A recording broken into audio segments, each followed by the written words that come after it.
Hello and welcome. Today I'll demonstrate how to convert AIFF format to M4A using MiConvert's free online tool. Let's begin.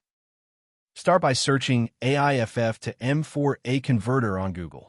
MiConvert.com should appear as one of the top results. Click to open it. This is the dedicated AIFF to M4A conversion page. The tool supports batch conversion and maintains quality during the process. To begin, click Choose File to open the file browser. Locate your AIFF file, select it, and confirm by clicking Open.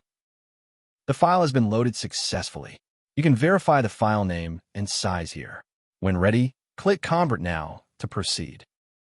The conversion engine is processing your file. The progress indicator shows the current status. Please wait a moment. Excellent.